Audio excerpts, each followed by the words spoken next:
देखिए, आम आदमी पार्टी को की या पार्टी या मेरी या किसी और की खुशी की बात मत करिए।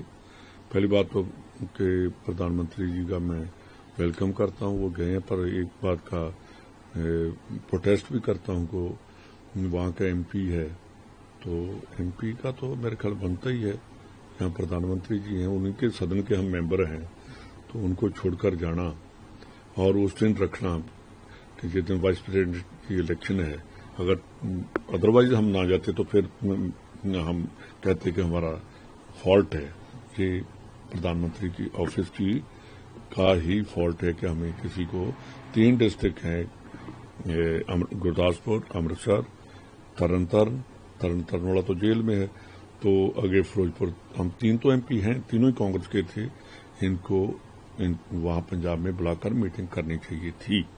दूसरी बात जो कहते हैं कि आम आदमी पार्टी खुश नहीं है, मैं मैं अपने आप को कहता हूं कि खुशी की बात या किसी और की, ये लोगों की बात करो कि लोग खुश हैं।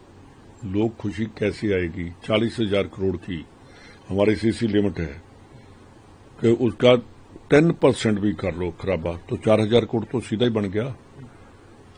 कितने गांव आ गए? 1,000 गांव तो मेरी कंस्टिट्यूएंसी का, गुरदासपुर पठानकोट का।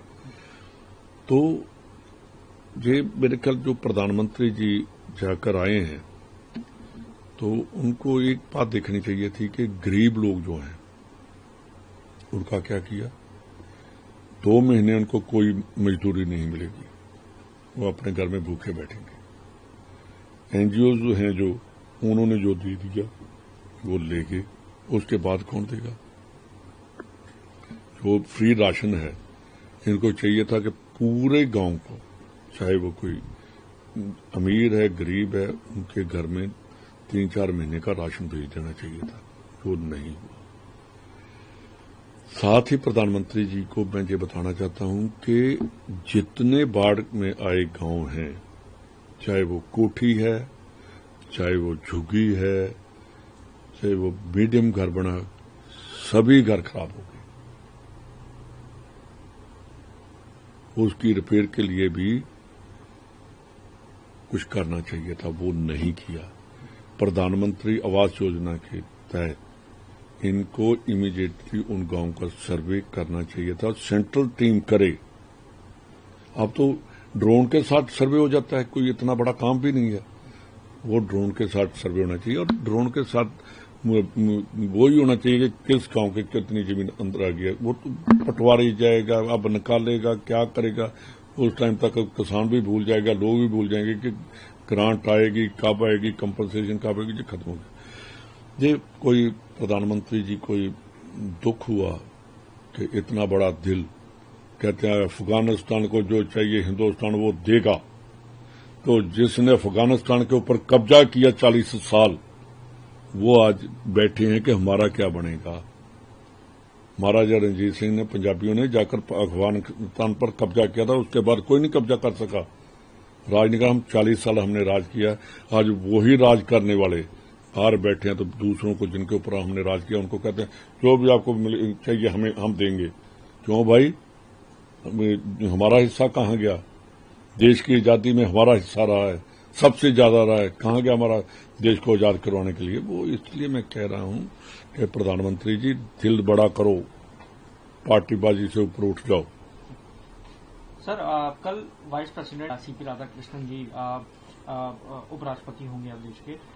इस बीच बीजेपी की तरफ से ये कहा गया कि जो क्रॉस वोटिंग हुई है या जो इनवैलिड हुए हैं, ये एक तरीके से राहुल गांधी और कांग्रेस को सबक सिखाया है इंडिया अलायंस में। दूसरा, किरण रिजिजू एक मिनट सुनिए। अभी यार वो पंजाब को सबक सिखा रहे हैं, मेरे साथ फ्लड की बात करो जो किसी दिन और करेंगे। पूरा पंजाब बाढ़ में क्या कर रहा है देखिए। वहां एनजीओ राधा स्वामी है, इन्होंने बहुत काम किया। वहां खालसा एड वाले हैं, ग्लोबल एड वाले हैं, बाबा जी सरहाली वाले हैं, पूरी वाले हैं। और अब उनकी बात करो, इन्होंने क्या किया है।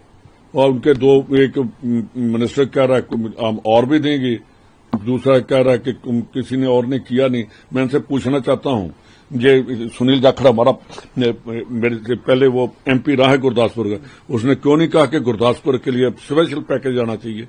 यार उन लोगों ने वोटें डाली इनको, तो ये क्या कर रहे हैं?